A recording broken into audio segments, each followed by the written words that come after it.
Hello my dear friend, मैं सुदर्शन सोनी आपका अपने YouTube channel Soni genius classes में स्वागत करता हूँ। दोस्तों, इस वीडियो हम जो math Agarwal series BTC second semester के लिए पढ़ रहे हैं। ठीक दोस्तों, मैथ में चैप्टर 5 को पढ़ रहे हैं। दोस्तों, चैप्टर 5 का नाम क्या है दोस्तों? पूर्णांक तथा परिमेय संख्याओं पर गणितीय संक्रियाएं तथा इनके प्रतिलोम तथा तत्समक, ये चैप्टर का नाम है। दोस्तों, इससे पहले वाले वीडियो में दोस्तों हम लोगों ने क्या वस्तुनिष्ठ प्रश्न और अति लघु उत्तरीय प्रश्न को पढ़ चुके थे। ठीक है दोस्तों, इस वीडियो हम जो है लघु उत्तरीय प्रश्न को पढ़ेंगे दोस्तों, शॉर्ट आंसर टाइप क्वेश्चंस। ठीक दोस्तों, इस वीडियो में इसी टॉपिक को हम पढ़ेंगे। ध्यान दीजिए, चैप्टर 5 है और उसका लघु उत्तरीय प्रश्न को हमें पढ़ना है। चलिए हम शुरू करते हैं दोस्तों। पहला क्वेश्चन क्या बोलता है?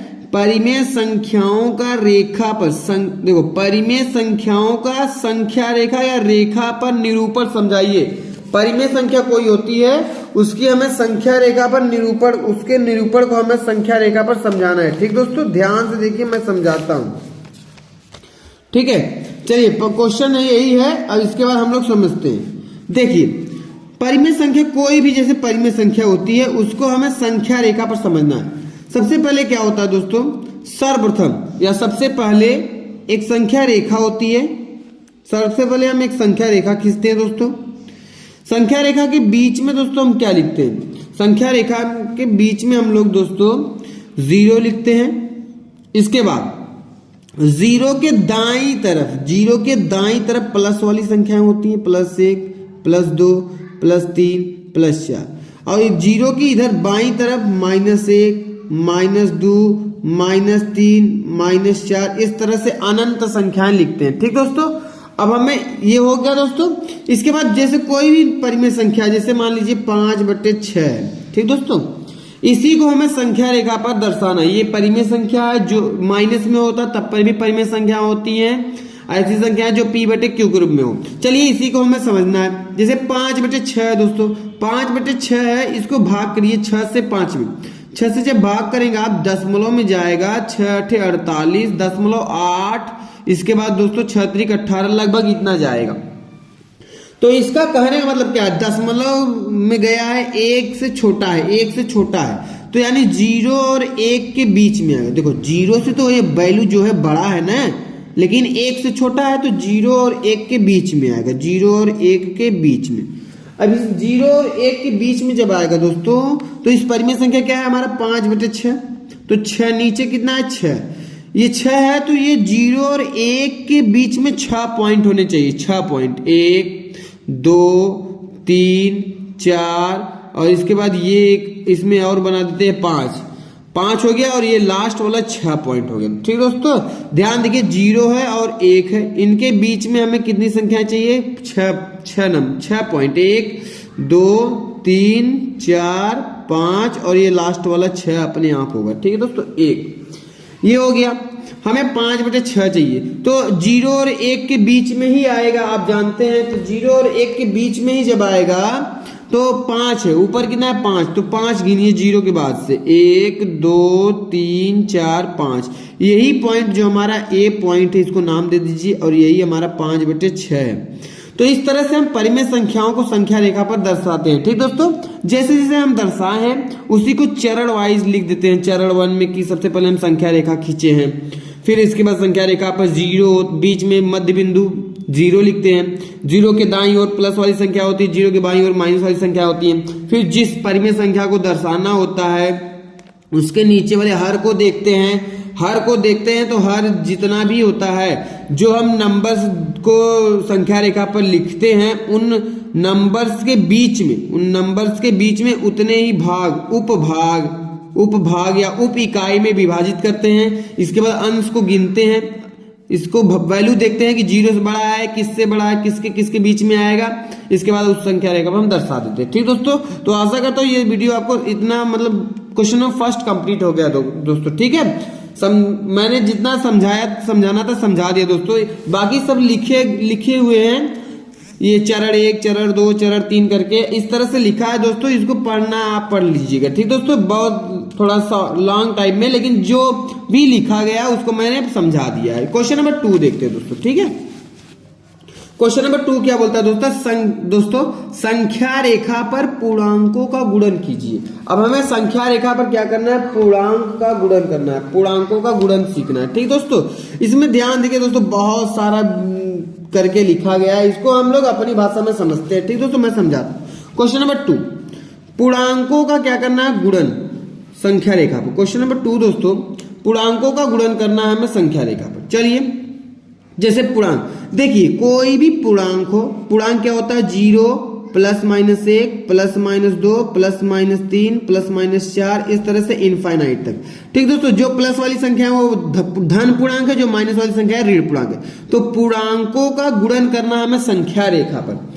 आप जान लीजिए, कोई भी पूर्णांक हो या कोई भी पूर्ण संख्या हो, बार बार किसी को जोड़ना। जैसे 5 है, 5 को हम 4 बार जोड़ देते हैं। देखिए 1 2 3 4 बार जोड़ रहे हैं, तो देखिए 5 5 10, 10 5 15, 5 20 आ गया। इस तरह से 20 आया। अब इसी को हम अगर 5 जो है 4 बार है ना, तो 4 से गुणा कर देंगे, तो 4 5 20, तब पर भी 20 आया। तो कहने का मतलब क्या है कि पूर्णांक में पूर्णांक संख्याओं को बार बार जोड़ना ही, बार बार किसी भी नंबर को बार बार जोड़ना ही क्या कहलाता है, हमारा गुणा। तो ठीक दोस्तों, इतना बात समझ में आ गया। चलिए, पूर्णांकों का गुणन हमें संख्या रेखा पर, जैसे मान लीजिए ये है 3 और 3 का हमें मल्टीप्लाई करना है 4 से। ठीक है, इसी मल्टीपल को हमें संख्या रेखा पर दर्शाना है। 3 चौक 12 आएगा। चलिए, इसी को हम संख्या रेखा पर दर्शाते हैं हम लोग। ठीक दोस्तों, ऐसे संख्या रेखा बना लेंगे हम लोग। आप जानते हैं ये बीच में क्या होता है, 0, तो ध्यान से देखिए 0 लिख लेंगे। इसके बाद दाईं तरफ क्या होता है, प्लस वाली संख्या, 1 2 3 4 5 6 7 8 9 10 11 12, इसके बाद दोस्तों 13, फिर इसके बाद 14 आएगा दोस्तों, फिर 15 आएगा, फिर 16 आएगा। इस तरह से आप बना सकते हैं। और इधर -1 -2 -3 -4। ठीक दोस्तों, इस तरह से आएंगी संख्याएं। हमें पूर्णांकों को संख्या रेखा पर दर्शाना है, गुणनफल को। अब देखिए 3 कितनी बार, 4 बार, यानी 3 4 बार गुणा करने पर 12 आएगा। तो सबसे पहले देखिए 3 है ना, तो 0 से उठाइए, आप 3 पर जाइए, 0 से उठाकर 3 पर हम लोग गए। ठीक दोस्तों, अब इसी प्रकार से 3 करके हमें 4 बार जाना है, 3 संख्या करके हमें 4 बार जाना है। तो देखिए 1 2 3 यहाँ पर, अब यहाँ से उठाएंगे, यहाँ पर चला जाएंगे, फिर 3 आगे जाएंगे, 1 2 3 यहाँ पर आएंगे। ठीक दोस्तों, फिर इसके बाद दोस्तों 9 से उठाएंगे, 3 आगे बढ़ेंगे, 12 पा जाएंगे। तो दोस्तों पूरा 3 करके हमने 4 बार चला, जब हम लोगों ने 4 बार संख्या रेखा पर हम लोग चले हैं, तो 12 पर आ गए हैं। तो यही हमारा पूर्णांकों का गुणन हो गया संख्या रेखा पर। ठीक दोस्तों, आशा करता हूँ ये आपको समझ में आ गया होगा दोस्तों। पूर्णांकों, अगर माइनस वाली संख्या होती है दोस्तों, तो माइनस में चले जाते हैं। ठीक दोस्तों, यही कहना है दोस्तों। तो आप क्वेश्चन नंबर 3 देखते हैं दोस्तों। आशा करता हूँ ये आपको समझ में आ गया होगा। इसी प्रकार से संख्या रेखा पर हमें दर्शाना ही होता है पूर्णांकों का गुणन करके। ठीक है दोस्तों, चलिए क्वेश्चन नंबर 3 देखते हैं। क्वेश्चन नंबर 3 क्या बोलता है हमसे कि परिमेय संख्याओं पर की जाने वाली संक्रियाओं का वर्णन कीजिए। अब परिमेय संख्याओं पर की जाने वाली संख्याओं का वर्णन, सबसे पहले आप जानिए दोस्तों परिमेय संख्या। हम लोग जानते हैं परिमेय संख्याएं। परिमेय संख्या मैं कितनी बार बता चुका हूं। परिमेय संख्या क्या होते हैं दोस्तों, जो P/Q के रूप में होते हैं। रेशनल नंबर्स क्या होते हैं दोस्तों, जो P/Q के रूप में हो, लेकिन एक शर्त है कि जो हमारा नीचे Q है वो 0 नहीं होना चाहिए। और P तथा जो Q है हमारे दोस्तों, ये बिलोंग्स टू होने चाहिए किससे, इंटीजर से। ठीक दोस्तों, इंटीजर मतलब पूर्णांक। ठीक है दोस्तों, तो परिमेय संख्याओं में हम कोई भी 2 परिमेय संख्याएं ले लेते हैं। जैसे 3/2 ले लिया और अगला ले लिया मैं 4/2। अब इन दोनों को 2 परिमेय संख्याएं हैं। इन दोनों परिमेय संख्याओं से हमें क्या करना है, देखिए कहा है परिमेय संख्याओं पर की जाने वाली संक्रियाओं का वर्णन कीजिए। तो सबसे पहले हम कौन कौन सी संक्रियाएं कर सकते हैं परिमेय संख्या। देखो दोस्तों, पहला कि इन सबको जोड़ सकते हैं, योग की संक्रिया कर सकते हैं। योग की संक्रिया किया जा सकता है इनके बीच में। परिमेय संख्याओं को जोड़ सकते हैं। दूसरी बात दोस्तों, परिमेय संख्याओं क्या कर घटा सकते हैं। घटाने की संक्रिया भी की जा सकती है। परिमेय संख्याओं को जोड़ भी सकते हैं, घटा भी सकते हैं। तीसरा, परिमेय संख्याओं को गुणा भी कर सकते हैं, गुणा की संक्रिया। ठीक दोस्तों, और इसके बाद चौथा दोस्तों गुणा के बाद भाग की संक्रिया कर सकते हैं, परिमेय संख्याओं को भाग की संक्रिया। ठीक दोस्तों, अगर लघु त्रिमय से आता है दोस्तों तो इसको हम जोड़कर दिखा देंगे, घटाकर दिखा देंगे परिमेय संख्याओं को, फिर परिमेय संख्या गुणा करके दिखा देंगे परिमेय संख्याओं का संक्रिया, भाग की संक्रिया को दो परिमेय संख्या लेकर भाग करके दिखा देंगे। ठीक दोस्तों, इसके बाद दोस्तों पांचवा क्वेश्चन, परिमेय संख्या को योज्य प्रतिलोम भी निकाला जा सकता है, योज्य प्रतिलोम। ठीक दोस्तों, अगला दोस्तों इसके बाद दोस्तों हमें गुणात्मक प्रतिलोम भी निकाल सकते हैं परिमेय संख्याओं को, गुणात्मक प्रतिलोम, योज्य प्रतिलोम, गुणात्मक प्रतिलोम भी निकाल सकते हैं। ठीक दोस्तों, तो इस प्रकार की परिमेय संख्याओं के बीच में दोस्तों संक्रियाएं होती हैं, परिमेय संख्याओं पर की जाने वाली यही सारी संक्रियाएं हैं। ठीक दोस्तों, यहाँ पर दिखाया है जोड़कर, योज्य प्रतिलोम, घटाने पर। ठीक दोस्तों, यहाँ पर देखिए घटा कर दिखाया है, फिर इसके बाद गुणा करके, फिर इसके बाद विभाजन की क्रिया करके, यही सारी सिस्टम है। ठीक दोस्तों, क्वेश्चन नंबर 3 कंप्लीट हो गया दोस्तों। अब हम क्वेश्चन नंबर 4 को पढ़ते हैं। ध्यान देखिए दोस्तों, क्वेश्चन नंबर 4, 8 तथा -4 का गुणात्मक प्रतिलोम ज्ञात कीजिए। 8 तथा -4 दोस्तों, क्वेश्चन नंबर 4 क्या बोल रहा है, 8 तथा -4, 8 तथा -4 का गुणात्मक प्रतिलोम। चलिए तो हम लिखेंगे 8 का गुणात्मक, इसके बाद आगे लिख देंगे दोस्तों प्रतिलोम, गुणात्मक प्रतिलोम।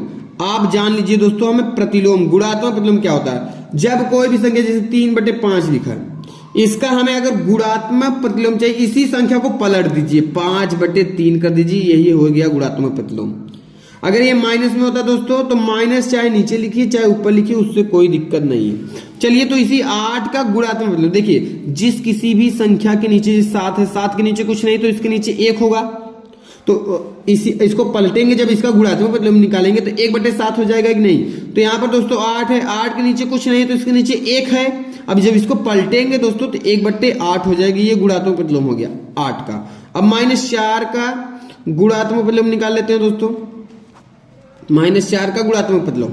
चलिए -4 का कैसे निकालेंगे, आप अभी मैंने बताया कि इसके नीचे कुछ नहीं है तो 1 होगा, 1 होगा तो 1/4 हो जाएगा, पलट कर माइनस आप नीचे लगाई चाहे ऊपर लगाई कोई दिक्कत नहीं। यही हमारा क्वेश्चन नंबर 4 कंप्लीट हो गया दोस्तों। ठीक है, आशा करता हूं समझ में आ गया होगा। क्वेश्चन नंबर 5 देखते हैं दोस्तों, 9 तथा इसके गुणात्मक प्रतिलोम का गुणनफल क्या होगा। 9 जो संख्या है इसके गुणात्मक प्रतिलोम का गुणनफल क्या होगा।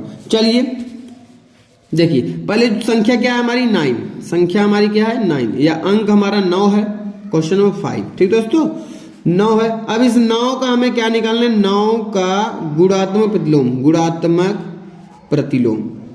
चलिए निकाल लेते हैं हम लोग गुणात्मक प्रतिलोम क्या है इसमें, इसके नीचे कुछ नहीं 1 होगा, 1 है तो इसको पलट देंगे 1/9 हो जाएगा दोस्तों। ठीक है, गुणात्मक प्रतिलोम निकाल लिया हमने।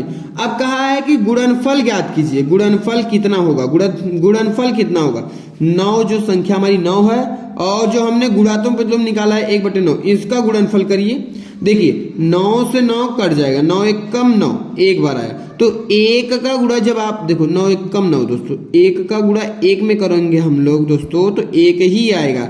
यानी कोई भी संख्या हो और उसका गुणात्मक प्रतिलोम हो, कोई भी संख्या हो उसका गुणात्मक प्रतिलोम होता है, उन दोनों का गुणनफल करने पर दोस्तों 1 आता है। ठीक दोस्तों, आशा करता हूं ये आपको समझ में आ गया होगा दोस्तों।